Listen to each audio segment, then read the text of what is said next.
श्री गुरुदेव दत्त गुरुचरित्र अध्याय 46 भक्तांसाठी 8 रुपये। ओम श्री गणेशाय नमः, श्री सरस्वती नमः, श्री गुरुभ्यो नमः, श्री कुलदैवताय नमः।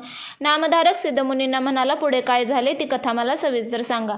सिद्धमुनी म्हणाले, नामधारका, तू खरोखर मोठा भाग्यवान आहेस। तुझी हीच गुरुचरित्र ऐकण्याची तीव्र इच्छा पाहून मला संतोष आहे। या श्री गुरुचरित्र श्रवणाने तुला पुत्रपौत्र होतील, तुला सर्व प्रकारचे ऐश्वर्य लाभेल। आता तुला पुढची कथा सांगतो, ती श्रवण केली असता महापाप सुद्धा पावन होईल। श्री गुरु गाणगापुरात असताना एका गमतीदार गोष्ट झाली। एकदा दिवाळीचा सण आला। श्री गुरूंचे 7 शिष्य श्री गुरूंच्याकडे आले। या मंगलदिनी श्री गुरूंचे चरण आपल्या घराला लागावेत असे प्रत्येकाला वाटत होते। या दिवाळीच्या दिवशी श्री गुरूंनी आपल्या घरी यावे असे प्रत्येकाला वाटत होते। तशी त्यांनी श्री गुरूंना विनंती केली। श्री गुरूंना त्यांचे मन मोडवेना। तेव्हा ते शिष्यांना म्हणाले, तुम्ही सगळेच माझे प्रिय शिष्य आहात, तेव्हा मी एकाच दिवशी तुम्ही सर्वांच्या घरी कसा येणार? तेव्हा मी कुणाच्या घरी येऊ ते आपापसात ठरवावं, मला सांगा। श्री गुरूलाच घरी यावे असे त्या 7ही शिष्यांना वाटत होते। त्यावरून त्यांचे भांडण सुरू झाले। त्यांचे काही केल्या एकमत होईना। मग श्री गुरूंनी युक्ती केली। त्यांनी एकेका शिष्याला बोलावून घेतले व त्याला सांगितले, मी तुझ्याकडेच येईन, पण हे कोणाला सांगू नकोस। आता तू शांतपणे आपल्या घरी जा। अशा रीतीने प्रत्येकाची समजूत काढून सर्वांना वाटेला लावले। त्यामुळे श्री गुरु फक्त आपल्या घरी येणार नाही म्हणून सर्वांना आनंद झाला।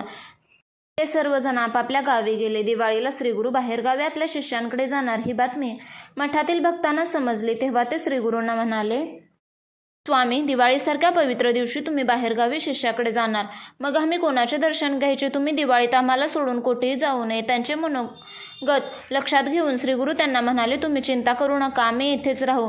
ते ऐकून सर्वांना समाधान वाटले। दिवाळीच्या दिवशी श्रीगुरूंनी मंगल स्नान केले आणि योग सामर्थ्याने 7 रुपये घेतली व एकेका रूपाने ते विविध गावात राहणाऱ्या आपल्या 7ही शिष्यांच्या घरी गेले।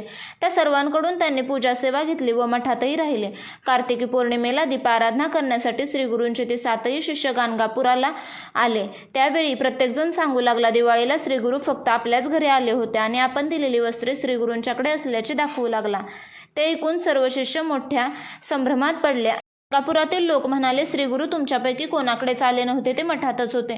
त्यांनी आमच्याबरोबर दिवाळी साजरी केली। हे सगळे ऐकून सर्वांनाच आश्चर्य वाटले। श्रीगुरू साक्षात परमेश्वर आहेत, त्रैमूर्तीचा अवतार आहेत। भक्तांसाठी त्यांनी 8 रुपये घेतले। हे रहस्य उघड होताच सर्वांनी श्रीगुरूंचा जय जयकार केला। ते म्हणाले, परमेश्वरा, अनंत रूपे धारण करणारा तू त्रैमूर्ती भगवान आहेस, तुझे सामर्थ्य आम्हाला कसे बरे कळणार? त्यावेळी सर्वांनी श्रीगुरूंची स्तुती केली, दीपाराधना करून समाराधना केली। ही कथा सांगून सिद्धयोगी नामधारकाला म्हणाले, श्रीगुरूंचे महात्म्य हे असे आहे।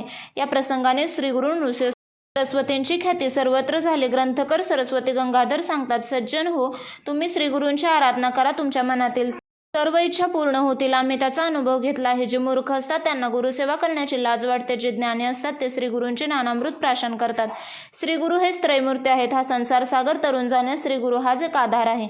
अशा रीतीने श्रीगुरुचरित्रामृतातील भक्तांसाठी 8 रुपये नावाचा अध्याय 46 समाप्त।